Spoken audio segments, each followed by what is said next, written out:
I swear, if that smug bastard had said one more word, I would have put his smile on the endangered species list. That night, I walked into a dinner I didn't even want, thinking my wife, Ashley, had finally decided to talk things through. She told me it was important. I pictured counseling, a second chance, maybe even progress. Instead, I found her sitting across from a man who looked like he'd been cut out of a protein powder commercial. Tight shirt, overgelled hair, smirk polished to perfection. His name was Chase. Of course it was. Ashley greeted me with a smile that was just a little too wide. Logan, she said, gesturing at him. This is Chase. You've heard me mention him from work. He leaned in before I could answer, eyes fixed on mine like we were in a showdown at high noon. I'll make this simple, he said, voice low, calm, practiced. You've got two options, Logan. Leave quietly, or face me like a man. I sat there, staring at him, then at Ashley. Her hand was just a little too close to his thigh, her laugh just a little too forced. My fists curled under the table. Leave quietly. He really thought I'd roll over, just like that? That I'd hand him the keys to my marriage while he played house with my wife? I smiled, leaned forward, and asked softly, You want your teeth whole, or in pieces? The rest was a blur of shattered plates, spilled wine, and Ashley shrieking about how I was embarrassing her. But the truth hit me harder than any punch I threw that night. She'd brought me here to lose. This wasn't the beginning of an affair. This was the final act of a play she'd been directing for months. And me? I was just the fool who showed up on cue. When I got home that night, my knuckles raw and shirt still stained from Chase's wine-soaked face, the house felt like it had been rearranged. Not the furniture, something deeper. The energy. Like I was walking into someone else's life. Her perfume lingered in the hallway, but it wasn't just hers. There was a second scent, muskier, arrogant, like cologne that came with its own motivational podcast. I checked the bedroom. The bed was made tight, corners sharp, like a hotel room. Ashley never made the bed. Not once in the entire marriage. I sat down, palms red, chest still pounding. My phone buzzed. A message from her. You didn't have to do that. You embarrassed yourself. Not are you okay? Not I'm sorry. Just blame. Cold, precise.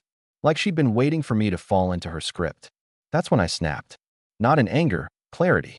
She thought she was clever, parading her affair in public like some twisted performance art.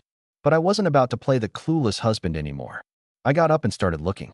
Not because I was suspicious, I already knew, but because I needed the truth in my hands. Something tangible. In the closet, nothing unusual, until I spotted a pair of heels I'd never seen. Red. Expensive. Ashley hadn't worn heels in months. Not around me, anyway. At her vanity, I opened her tablet.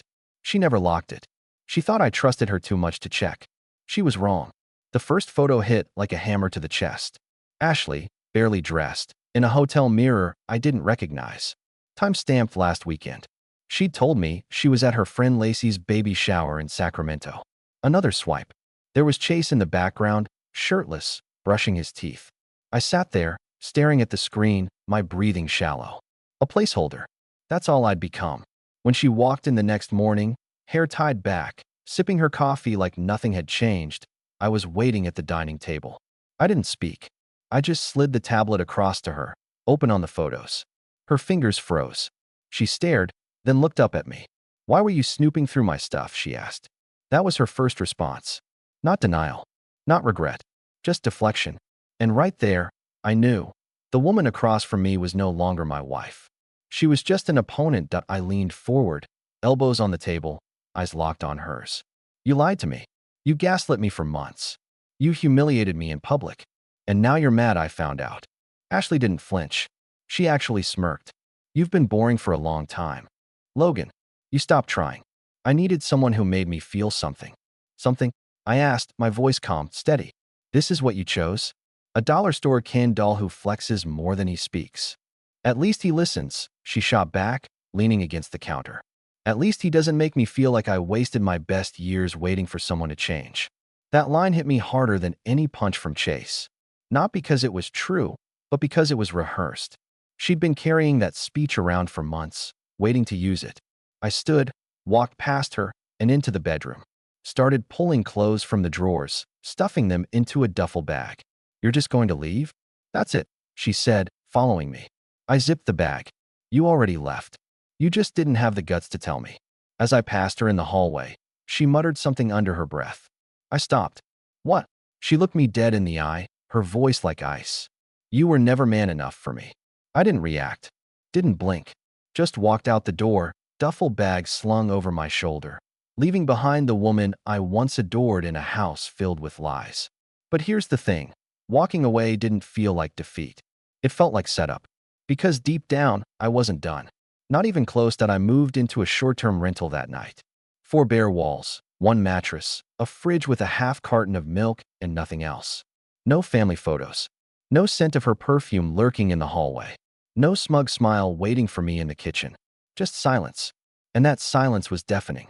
The first few nights I couldn't sleep. I'd lay there staring at the ceiling, running the same reel through my head. Her laugh at the restaurant. His smirk. The way she called me boring while defending a man who couldn't spell loyalty if you spotted him the first 6 letters. But in that silence, something strange happened. I started thinking clearly. Really clearly. You see, when you're married to someone who constantly spins stories, you don't even realize how much noise you're living in. Every lie, every excuse, every deflection, it's like static in the background. And when it's gone, the quiet cuts like a blade. I poured myself a whiskey, sat down at the tiny kitchen table, and opened my laptop. That's when I started building what I came to call the file. It wasn't just a folder of evidence anymore. It was a playbook. Every lie she'd told, every receipt I'd collected, every message I'd screenshotted. I organized them into a timeline. Cross-referenced dates, highlighted inconsistencies. By the time I was finished, I could have taught a college course titled Ashley Donovan, The History of Betrayal. But I wasn't just cataloging. I was strategizing. Because one thing became crystal clear. She thought she was ahead of me. She thought she'd already won. And nothing makes a woman like Ashley sloppier than believing she's untouchable. The first opportunity came faster than I expected. A week after the restaurant fiasco, I got an email from our mortgage company. Joint account, both our names. And wouldn't you know it, Ashley had accidentally tried to withdraw 10 grand from a line of credit we'd barely touched in years. So, I called the bank. Calm, polite, friendly. Told them I wanted to freeze the account until further notice. Possible fraud, I said, letting the words hang in the air. The banker assured me it'd be locked until they sorted it out. By the time Ashley stormed into my rental the next evening, I was waiting with a cold beer and a grin. What did you do? She hissed, slamming the door behind her. Hello to you too, I said, sipping casually. Want a drink? Her eyes narrowed. The bank froze our line of credit. My card got declined in front of Chase at dinner. Do you know how humiliating that was? I tilted my head. Humiliating? Can't imagine what that feels like. Don't play games, Logan. Oh, I'm not playing, I replied. I'm just protecting my assets. You know, the boring way. She crossed her arms, glaring at me like a teacher scolding a child. You think this makes you look strong? You're just proving how pathetic you are. Chasing after pennies while I've moved on with a real man. I leaned back, smiled. A real man? Tell me. Ashley, did your real man pay for your car? Your phone? That little trip to Cabo you told me was a work retreat. Because last I checked, that all had my name on it. Funny thing about financial records, they don't lie. Unlike some people I know. Her lips tightened. I could see the calculation in her eyes, the gears spinning. She hadn't expected me to fight back, not like this. You'll regret this, she spat. No, I said softly, leaning forward. You will. She left in a storm of perfume and slammed doors, but I didn't chase her. I just finished my beer and added another note to the file. Target rattled. Ego cracked. Step 1 complete. The next step wasn't about money. It was about people. See, Ashley thrived on image. She needed to be adored, envied, admired.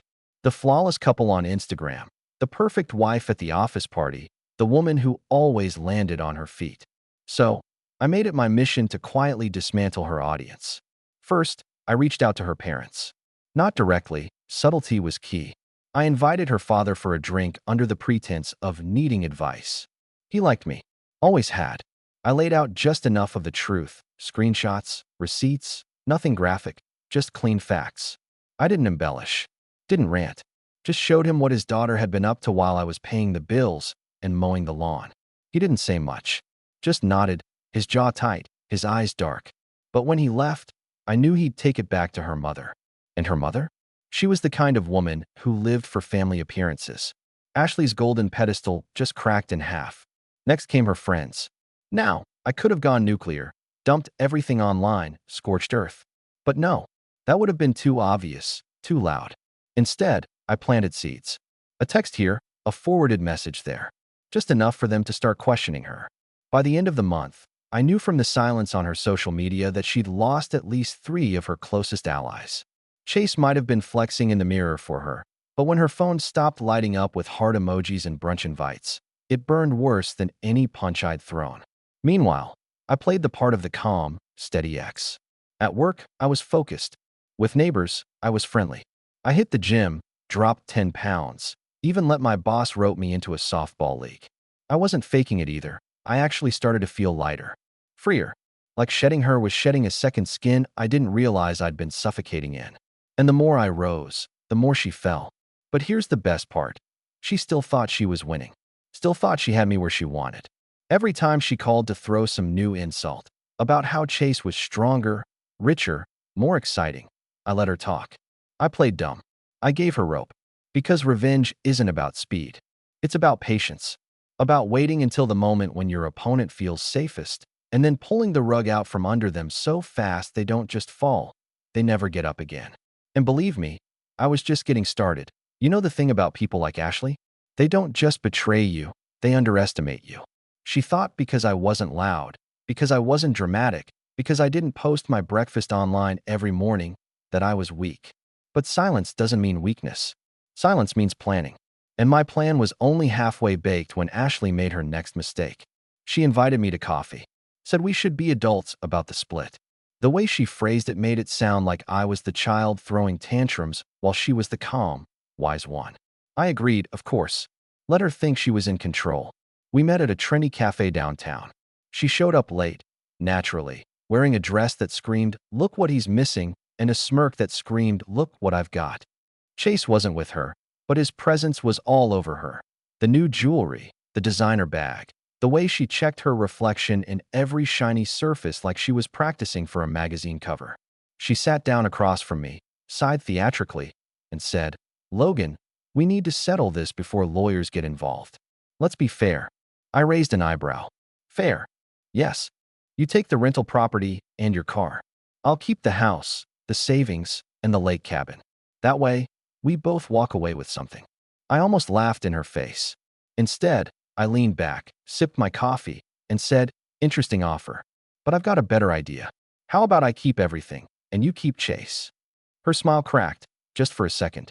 Then she leaned forward, her voice sharp. "You think you're going to play hardball with me? I know my rights. Half of everything is mine." "Funny," I said, pulling out my phone. "Because my lawyer seems to think otherwise. Especially with this." I tapped the screen, and up popped a photo of her and Chase at the Hilton, timestamped the weekend she told me she was in Sacramento. Her face froze. For the first time in months, Ashley looked rattled. "You wouldn't." "Wouldn't what?" "Use evidence?" "Of course I would. You taught me that honesty doesn't win games like this. Documentation does." She sat back, crossing her arms, trying to regain control. "Even if you show that, it doesn't mean anything. Infidelity doesn't hold up like it used to." "Maybe," I said calmly. "But fraud does. You used joint funds for those little hotel adventures, didn't you? And those shopping trips." Her eyes narrowed. "You don't have proof." I smiled. "Ashley, you left receipts in the glove compartment of my car. You really think I don't have proof?" She didn't say a word, just stared at me, hate burning behind her eyes. "Relax," I said, sliding my phone back into my pocket. "I'm not here to humiliate you. I'm here to remind you that you don't hold the cards anymore. I do. And the longer you play like you're still in control, the worse it's going to get." Her lips curled into a bitter smile. "You're pathetic, Logan. All this scheming, all this drama, just because you couldn't keep your wife interested." I leaned in, lowering my voice. "No, Ashley. This isn't drama. This is justice. And when it's finished, you're not just going to lose me. You're going to lose the pedestal you built your whole life on." She scoffed, grabbed her bag, and stormed out, heels clacking against the tile like war drums. I let her go. No need to chase her anymore. She was chasing her own downfall, and I was just clearing the path. The next week, I set the second trap. I called a realtor friend of mine, quiet guy, Trustworthy, not the type to gossip. I asked him to run a market analysis on the house. Not to sell, not yet. Just to see what it was worth.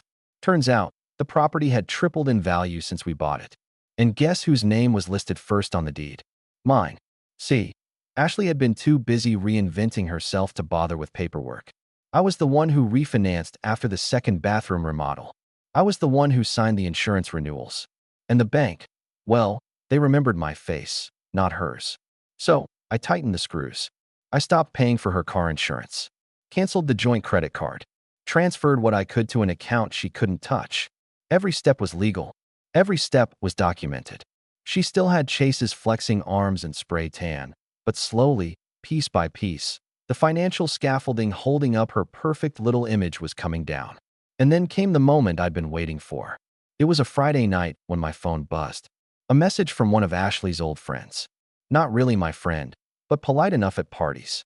She wrote, "Logan, I thought you should know. Ashley and Chase are bragging that they're going to get the house once the divorce is final. They've even started picking out furniture. I'm so sorry. Furniture. They were redecorating in their heads while I was still paying the mortgage. That was the exact arrogance I'd been counting on. So, I made my move. Monday morning, I walked into the bank with my folder of evidence and calmly explained that I wanted to list the house for sale. Yes, I was married, I told them. Yes, it was a joint property. But here's the fun part. Ashley had already violated our prenup. The infidelity clause was crystal clear, signed, notarized, witnessed. With the evidence I had, she had no claim to the house. The banker nodded, sympathetic but professional. As long as you can produce this in court, you'll have no trouble. Do you want to start the listing process now? I smiled. Yes, let's. The fallout was almost immediate. 2 days later, Ashley showed up at my rental again. But this time there was no smirk, no arrogance.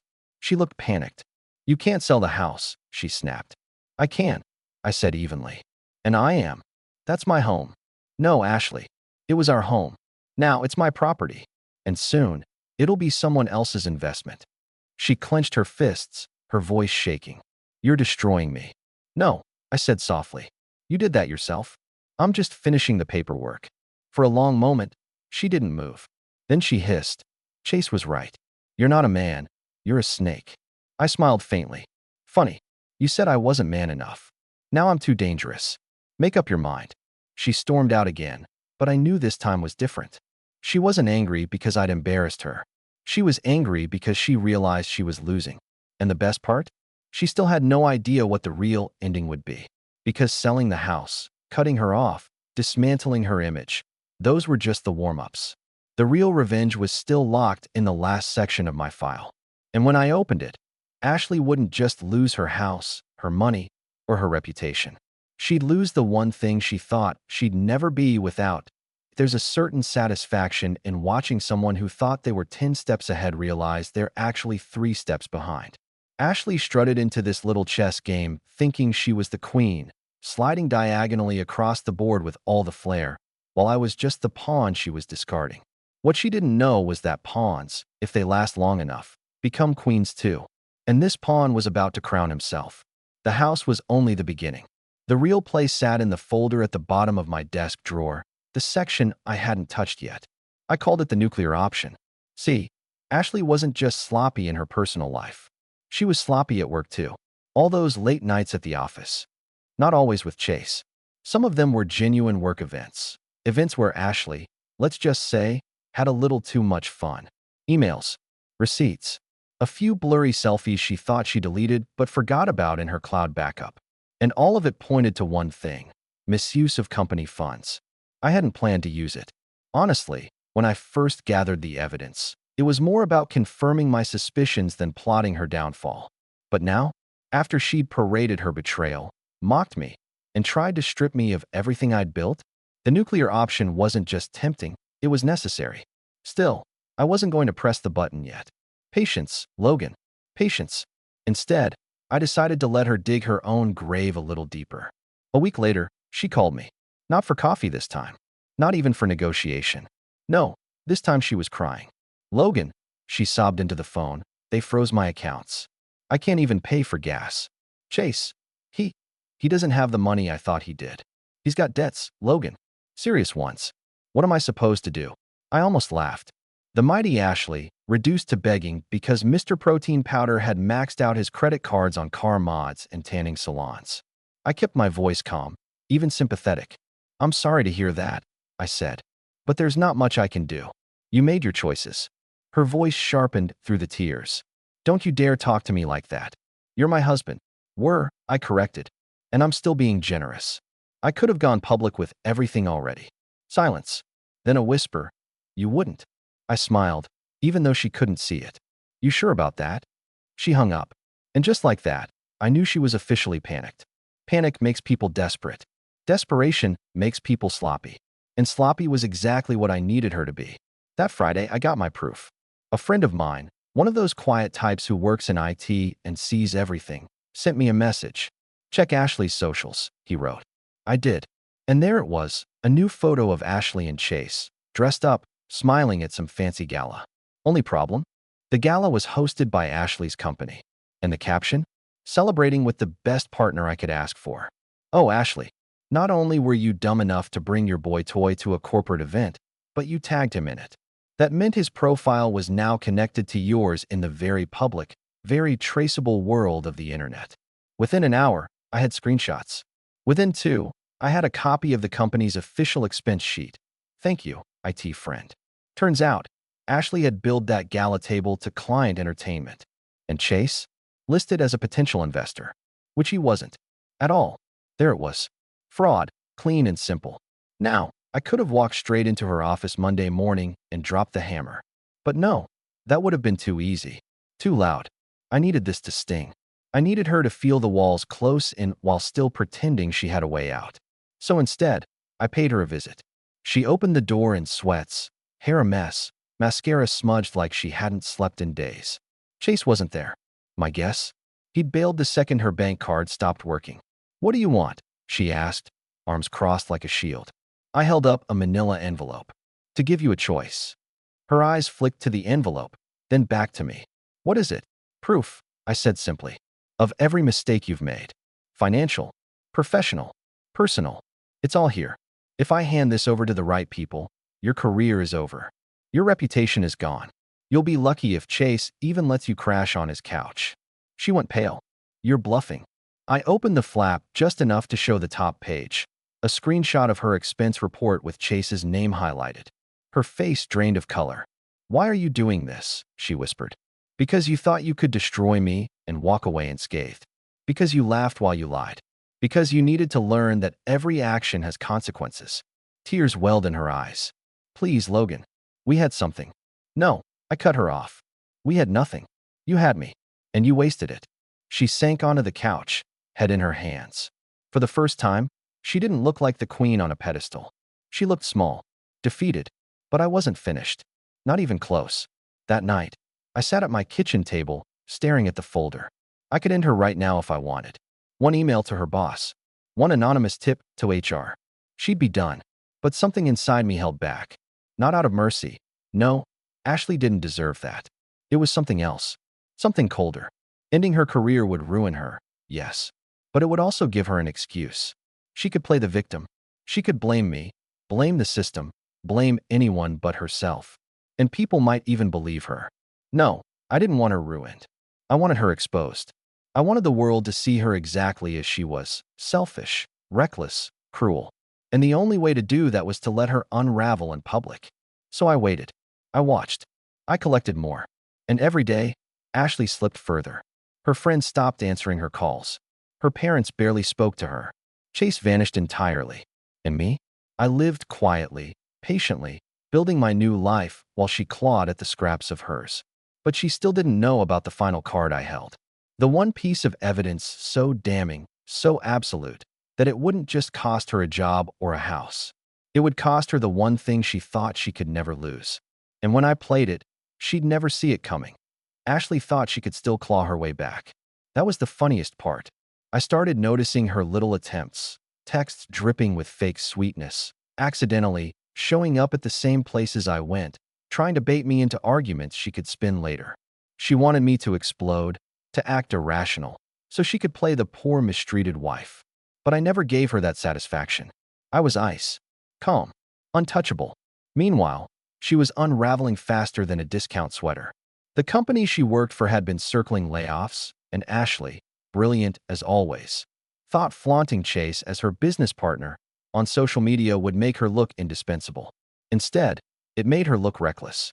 My IT friend quietly kept feeding me screenshots of emails flying around her office. Words like misconduct, audit, termination pending. I didn't lift a finger. She was doing all the work for me. One night, I came home from the gym, tossed my bag down, and saw her sitting on the steps of my rental. Makeup smeared, hair wild, eyes red. "Logan," she croaked, "I don't have anywhere to go." I stood there, key in the lock, just staring at her. Once upon a time, I would have knelt down, wrapped my arms around her, told her we'd figure it out. That man was dead. "You've got plenty of places," I said coldly. "Chase, your parents. One of the five-star hotels you billed to your company card. Pick one." She reached for me, tears spilling. "Please, I just need a few nights." I stepped back. Not my problem anymore. Her face hardened instantly. The tears vanished like they were never there. And that was the truth of Ashley. Even at rock bottom, she was still acting, still playing roles. "Fine," she spat. "You'll regret this." I unlocked the door, walked inside, and shut it in her face. And in that moment, I knew the final stage was close. She was cornered. And cornered people always make the worst decisions. The decision came sooner than I expected. 2 weeks later, I got a call from HR at Ashley's company. They wanted me to come in for a meeting. At first, I thought it was about the fraud I discovered. But when I sat down in that glass-walled conference room, they dropped a different bomb. "Ashley filed a harassment complaint against you," the woman across the table said carefully. I almost laughed. "Against me? I don't even work here." "She claimed you've been stalking her, interfering with her job, threatening her." I cut her off with a calm smile. "Do you have proof of any of that?" The HR rep hesitated. She presented screenshots. I leaned back in my chair. "Great, because I have screenshots too. And mine aren't fabricated." I slid my own folder across the table. Photos, receipts, expense reports, even the Instagram post of her and Chase at that gala. The woman's face went pale. She leafed through the stack, her lips tightening with every page. "Mr. Carter, this changes things." "Sure does," I said. Ashley lied. Again. And now you know it. By the end of the week, Ashley was fired. Not just a layoff. Not just a quiet exit. Fired. Official notice sent to the entire company. Her reputation, her precious, carefully crafted image, was shattered. She called me that night, voice shaking with rage. "You destroyed me." "No, Ashley," I said quietly. "You destroyed yourself. I just handed people the flashlight to see it." And that was when I decided it was time. Time for the final card. The card I'd held back wasn't about money, or fraud, or even Chase. It was about our past. See, years ago, Ashley had made a mistake. A big one. Bigger than the affair, bigger than the fraud, bigger than all of it combined. And she thought I didn't know. But I did. When Noah, our son, was born, Ashley swore up and down he was mine. And I believed her. Raised him. Loved him. Taught him how to ride a bike. Helped him with his science projects. Stood in the crowd at every soccer game. He was my boy. My pride. Except one day, years ago, I found a letter she'd hidden. A letter from a man named Brandon. The timing, the tone, it was enough to raise questions I couldn't shake. Quietly, I ordered a DNA test. Quietly, I got the results. Noah wasn't mine. I kept it to myself for years, because I loved that kid more than life itself. I figured protecting him was more important than hurting Ashley. But now it was different. She had turned Noah into a pawn in our fights, whispering poison into his ear about how I was cold and unloving. She wanted him on her side. So, I decided she'd reap the full consequences. That IT happened on a Sunday afternoon. Ashley showed up at my door again, this time dragging Noah behind her. He looked confused, uncomfortable, like he'd been caught in the middle of a tug-of-war he wanted no part of. "Tell your father you're moving in with me," Ashley ordered. Noah looked at me, eyes wide. "Dad, I don't want to." "Don't be ridiculous," she snapped. "You're coming with me." End of discussion. I held up a hand. "Calm. Steady. Noah, go upstairs. I'll talk to your mother." He hesitated, then ran up the stairs. When his door shut, I turned back to Ashley. "You really want to do this?" I asked. She crossed her arms. "He's mine, Logan. You don't get a say." I smiled faintly. Funny you should put it that way. Because he is yours, Ashley. Completely yours. Her eyes narrowed. What are you talking about? I walked to my desk, pulled out the final envelope, and tossed it onto the table. She opened it and froze. DNA results. The truth. Her face drained of color. You knew. For years, I said quietly. I kept it to protect him. Because I loved him more than I hated you. But now? You want to drag him through this? Fine. Then you explain it to him. You tell him why the man he calls dad isn't his father. She shook her head violently. You wouldn't. You can't. Oh, but I can, I said. And tomorrow morning, this goes to my lawyer. And yours. Custody, support, everything. You lose it all. Because when the truth comes out, you won't just be the adulterer. You'll be the liar who let another man raise her child while pretending otherwise. She collapsed into the chair, sobbing. Real tears this time. No acting. She finally understood. Why, Logan, she whispered. Because you thought I was boring. Predictable. Weak. You wanted a man who made you feel something? Congratulations. Feel this.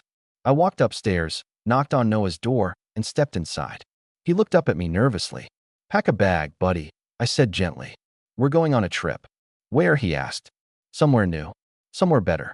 Just you and me. And as we drove away that night, leaving Ashley screaming in the driveway, I felt no rage. No sadness. Just clarity.